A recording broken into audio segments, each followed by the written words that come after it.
इतिहास गवाह है कि जब जब इंसानों पर जुल्म और अत्याचार बढ़ा है, तब तब बागी पैदा होते रहे हैं।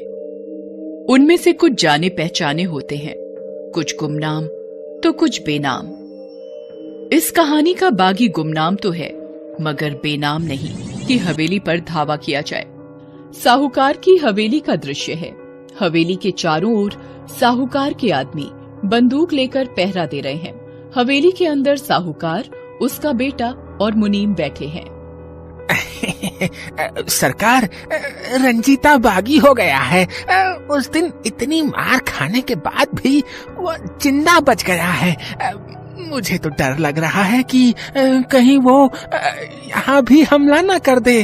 पूरी हवेली को किला बना कर रखा है हमने मुनीम जी। रंजीत अगर यहाँ आया भी तो जिंदा बचकर जा नहीं पाएगा। अभी वो बातें कर ही रहे थे कि बाहर से बहुत ही तेज आवाज आई, जैसे कोई बम फटा। उसके बाद बाहर से गोलियों की आवाज आने लगी। मैंने कहा था ना सरकार, रंजीता जरूर आएगा। लो अब आ गया, और अपने साथ असली बारूद भी लेकर आया है। पिताजी, आप अंदर जाइए। उस रंजीत को मैं देखता हूँ। आज इस बंदूक की सारी गोलियां उसके सीने में न उतार दी तो मैं भी ठाकुरों की औलाद नहीं।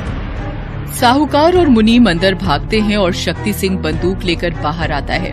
बाहर उसके सारे आदमी मरे हुए थे और उनकी बंदूकें गायब थी। रंजीते, मैं जानता हूँ ये तू ही है। अगर मर्द की औलाद है तो बाहर आ। तभी एक गोली चलती है और वो गोली शक्ति सिंह के कंधे को चीरती हुई निकल जाती है। शक्ति के हाथ से बंदूक छूट जाती है और वो अपना लहूलुहान कंधा पकड़कर दर्द से चीख उठता है। फिर वहाँ रंजीत अपने साथियों के साथ उसके सामने आता है।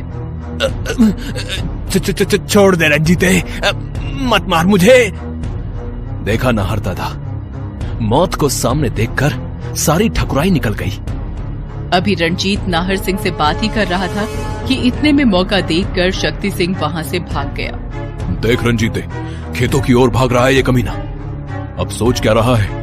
कर दे इस कुत्ते का काम तमाम। हम हिंदुस्तानी फौज के एथलीट हैं, हमसे तेज थोड़े ही न भाग पाएगा ये। फिर रंजीत शक्ति के पीछे भागता है। खेतों के पास पहुंचकर शक्ति सिंह बेदम होकर गिर पड़ता है। तब तक रंजीत उसके पास पहुंच जाता है। माफ कर दे रंजीते, माफ कर दे। अब माफी मांग रहा है कमीने। माफी मांगनी है तो मेरी माँ से मांग, मेरी मासूम बहन से मांग।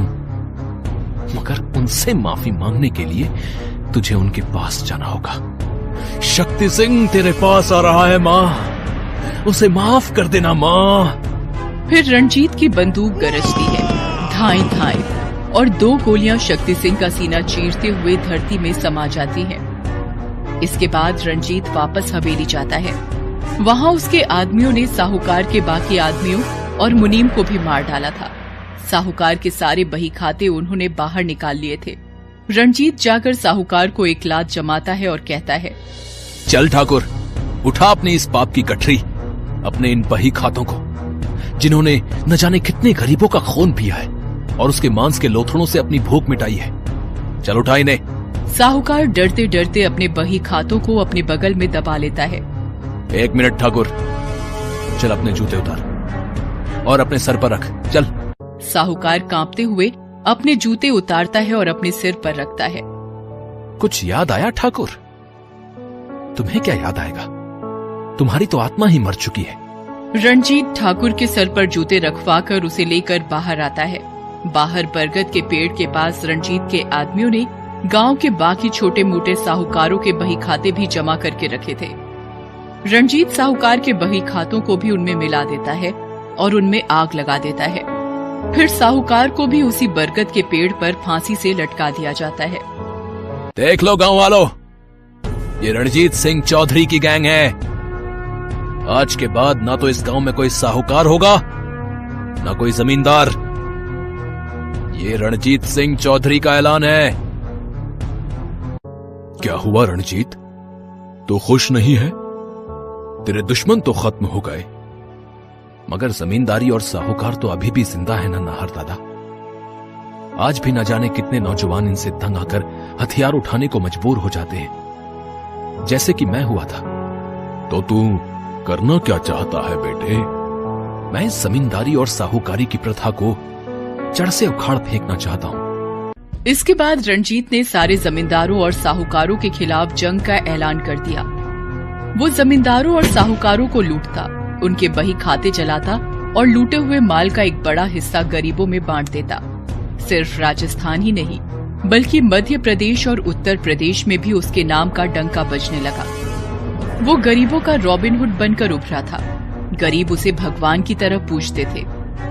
1 साल के अंदर रणजीत ने तीनों राज्यों में कई जगह डाके डाले और उसके हाथों कई साहूकारों और जमींदारों की जान गई। थाने में रणजीत के नाम संगीन जुर्मों की फाइलें खुली।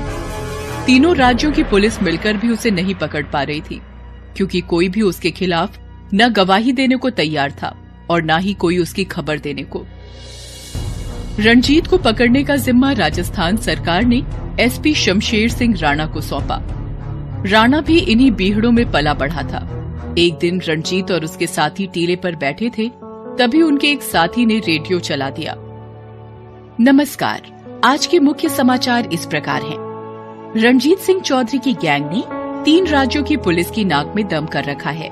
सूत्रों के अनुसार अकेले रणजीत सिंह चौधरी ने ही 1 दर्जन से ज्यादा साहूकारों और जमींदारों को मौत के घाट उतारा है। पुलिस ने उस पर 10 लाख रुपए का इनाम रखा है। राजस्थान सरकार ने उसे पकड़ने के लिए स्पेशल फोर्स के एसपी शमशेर सिंह राणा को नियुक्त किया है। अरे वाह रंजीते, तू तो हीरो बन गया रे। रणजीत गुस्से से रेडियो पर गोली चलाता है और रेडियो टुकड़े टुकड़े होकर बिखर जाता है। जब मैं देश के लिए दौड़ा था, तब किसी ने नहीं पूछा था। जब फौज के लिए 400 मीटर रेस में गोल्ड मेडल जीता था, तब भी किसी ने मेरी सुधि नहीं ली थी। अब गरीबों का खून चूसने वाले जमींदारों को मार रहा हूँ, तो सबने जबरदस्ती का हीरो बना दिया है। अभी रणजीत ये बोल ही रहा था कि एक गोली सरसराती हुई आई और नाहर सिंह के पैर में घुस गई। नाहर वहीं लड़खड़ा कर गिर पड़ा। फिर वहाँ पुलिस की अनाउंसमेंट हुई। रणजीत सिंह, तुम्हें और तुम्हारी गैंग को पुलिस ने चारों ओर से घेर लिया है। अगर जिंदा रहना चाहते हो तो आत्मसमर्पण कर दो। रंजीते, लगता है अपने किसी आदमी ने गद्दारी की है। शमशेर सिंह ने इलाके को पूरी तरह घेर लिया है। अब क्या करें? दादा, हूं तो मैं भी फौजी। दुश्मन के सामने समर्पण करने की बजाय मुझे लड़ते लड़ते मरना पसंद है। इसके बाद पुलिस और रणजीत की गैंग के बीच कई घंटों तक गोलीबारी होती रही। यहाँ तक कि रणजीत के सारे साथी मारे गए और उनका असलहा बारूद भी खत्म हो गया। अब सिर्फ रणजीत और नाहर ही बचे थे। रणजीत, तू भाग जा। तू जिंदा रहेगा तो गैंग फिर से बना लेगा। मैं तब तक इनको रोकता हूँ। नहीं दादा, मैं तुमको इस हालत में यहाँ छोड़कर नहीं जा सकता। रणजीत, बात समझा कर। मेरे पैर में गोली लगी है, मैं वैसे भी भाग नहीं पाऊंगा। रणजीत नहीं माना और उसने नाहर सिंह को अपने कंधे पर उठाया और वहाँ से भागा। दादा, हिम्मत रखना, बस दरिया तक पहुंच जाएं, फिर कोई नहीं पकड़ पाएगा हमें।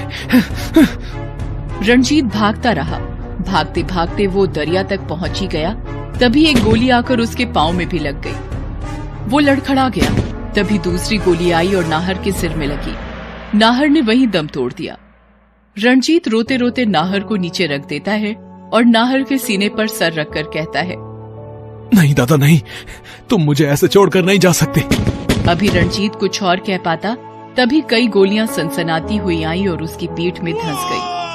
कहते हैं मरने से पहले जीवन की सारी यादें साफ हो जाती हैं। जीवन के सारे क्रियाकलाप आंखों के सामने घूमने लगते हैं।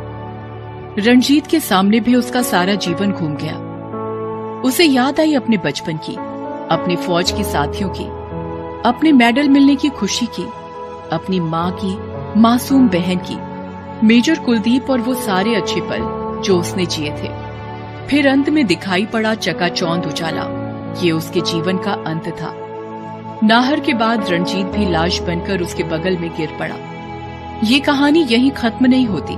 जब जब साहूकारी और जमींदारी की चोट से गरीब और मजलूमों की आत्मा चित्कारेगी, बीहड़ों में रणजीत और नाहर जैसे बागी पैदा होते रहेंगे। दोस्तों, कैसे हैं आप सब? हमारी कहानियां देखने के लिए हमारे चैनल को सब्सक्राइब कीजिए और हाँ, बेल आइकॉन पर क्लिक करना मत भूलिएगा।